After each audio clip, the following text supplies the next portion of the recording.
First, let's talk about the fact that the majority of people in American culture that are believers in Jesus Christ are not suffering at all. Secondly, let me say, suffering is relative.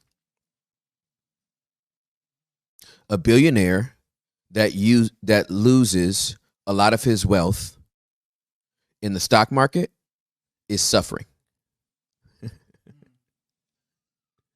A homeless person that winds up being the 101st person to the shelter when their capacity is 100 is also suffering. So suffering is absolutely relative.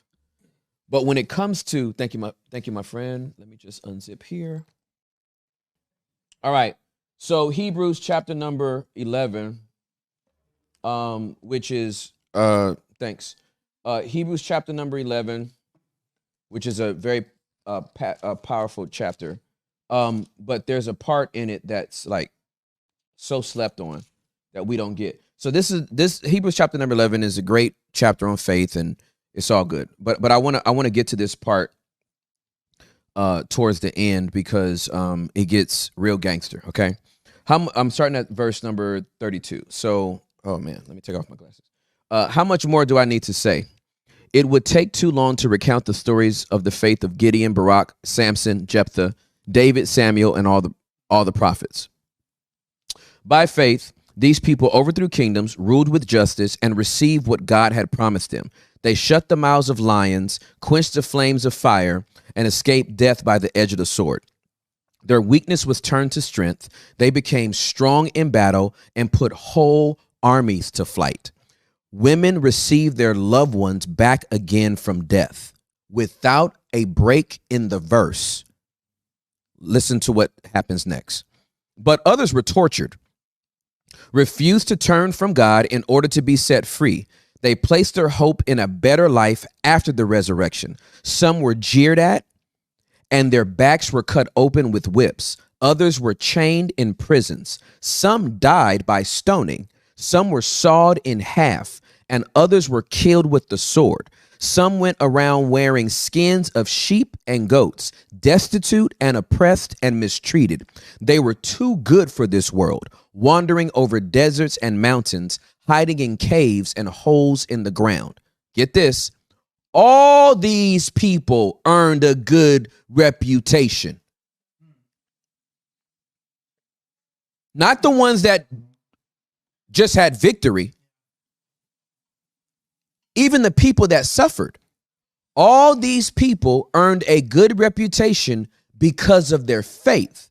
Yet none of them received all that God had promised. For God had something better in mind for us, so that they would not reach perfection without us. Let me read it again. All these people earned a good reputation because of their faith. You need as much faith when you are successful as you do when you are suffering. And God sees no difference based on the plight that you are in. So when you ask a question about suffering, let me be very, very clear. It takes faith to suffer and still give God praise. It takes faith to get a stage 4 cancer diagnosis and still rejoice in the God of your salvation. It takes faith to be walking through a divorce and still get up in the morning and have devotion and say, God, you are my salvation. It takes faith to get fired from your job and you still not go sell your body on a corner or justify why you should start selling drugs or cheating on your taxes. It takes faith. And we only preach faith for the success, and we never teach people how to deal with suffering. Scripture said there were people that by faith were sawn in half, stoned to death by faith. Sometimes your faith will take you to the palace, and sometimes your faith will take you to a prison. Sometimes your faith will take you to a mountaintop, and sometimes your faith will take you to a valley. Sometimes your faith is going to take you right into the CEO's C-suite, and sometimes your faith is going to take you to the unemployment line. Sometimes your faith is going to make you have the best life ever, and sometimes your faith is going to make you have what people would consider the worst life ever. I can do all things through Christ that strengthens me. I'm sitting here eating a grilled cheese in a very nice house. Okay. But I remember living in an apartment off East Valley Ranch Parkway in Irving, Texas, eating Wolf brand chili and rice out of Tupperware bowls with my wife. Remember that, baby? Wolf brand chili and rice. You hear me, fam? And it was good.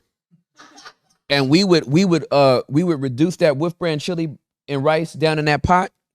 And I put a 10-minute bag of Success rice inside a pot of boiling water.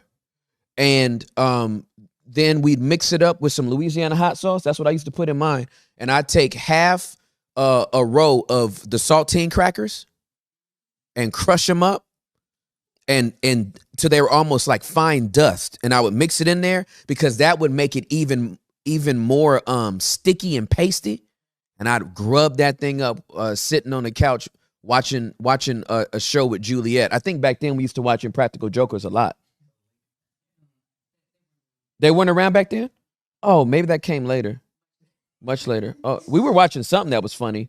Oh, we used to watch a lot of comedians on, that's what it was, on Comedy Central.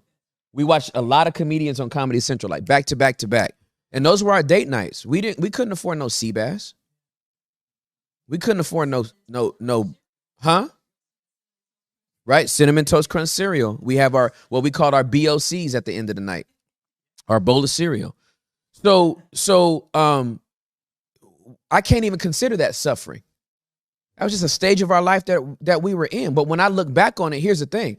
All this can go tomorrow. If what God's calling me to right now is not going to make as much money as I made in the past, what I'm going to do? Not do it? And then blame God for it? I can't believe you got me out here suffering like this. It's a part of life, man. Everything you call suffering ain't suffering. It's just a season. Woo! I felt that thing. A lot of stuff that we call suffering is not suffering. It's a season. What you call suffering, God calls winter. Buy a coat.